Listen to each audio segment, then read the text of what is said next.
In this collection of videos, we are going to go over some additional examples of problems that we could use a greedy algorithm to solve.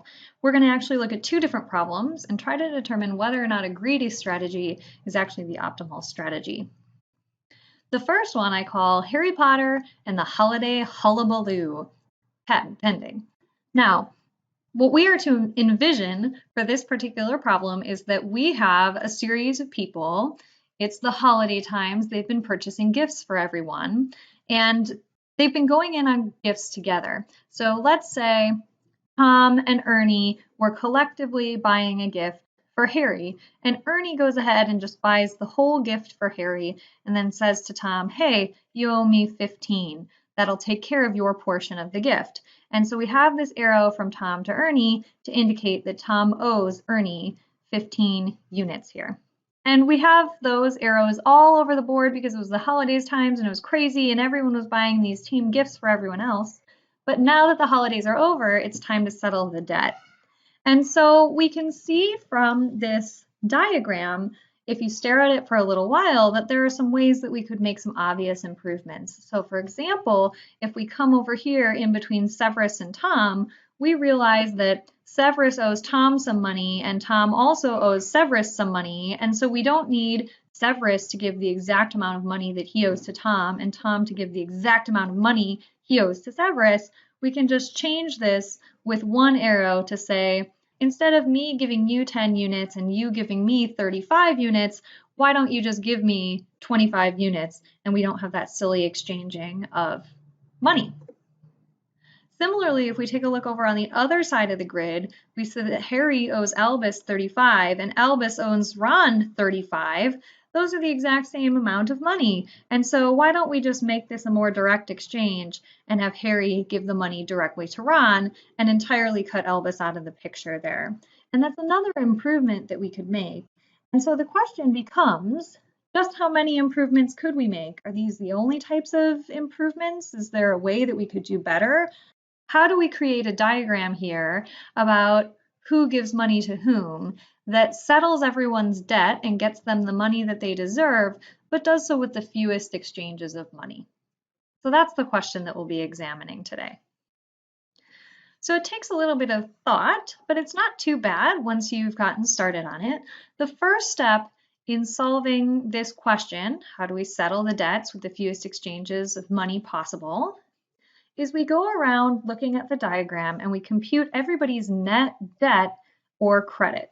So if we were to go ahead and count up all of the out arrows as a debt and all of the in arrows as a credit, we can figure out how much each person owes in total or is expected to gain in total.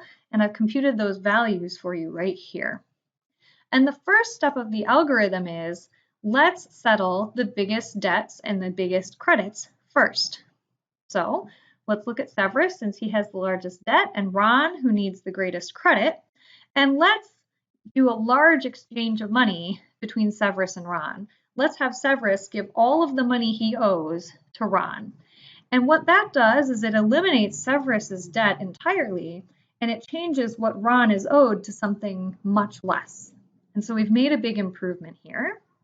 And that's the whole idea of the process. We'll then repeat this a whole bunch of times. So at the next stage of the process, we'll identify the new largest debtor, who would be Harry, and the new person with the largest credit, which would be Ernie. And we'll do an exchange of money here to eliminate somebody's need entirely, either the debtor or the creditor. In this case, we chose Ernie to receive that full payment of 60, and we track the exchange of money in this matrix over here, which is saying that person number 2 needs to give 60 units to person number 4. We'll keep track of that before changing the debt over here and updating the system so that we continue to the next step of the process. And you'll see over here that this matrix also recorded the exchange of money from Severus to Ron that we did in the first stage of the process. So we move on.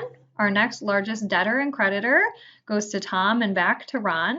And so we'll take care of somebody's debt or credit entirely. Let's take care of Ron's entire amount that he is owed. So he receives 25 units from Tom, We record that in our matrix. Person 1 needs to give person 6 25 units, and then we update our system, and we continue in this way, identifying debtors and creditors, paying off one of the debts or credits entirely, and updating the system, all the while keeping track of who owes whom what. And you can see in this very last step, Harry still needs to pay out $5, Albus still needs to receive $5. We'll do that exchange, and everything's settled.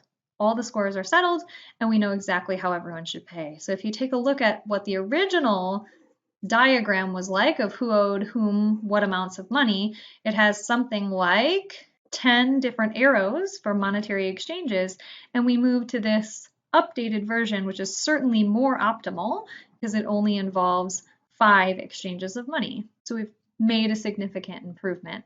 The question is, have we done the best that we could possibly do? And that's a question we'll need to think about over the course of the week.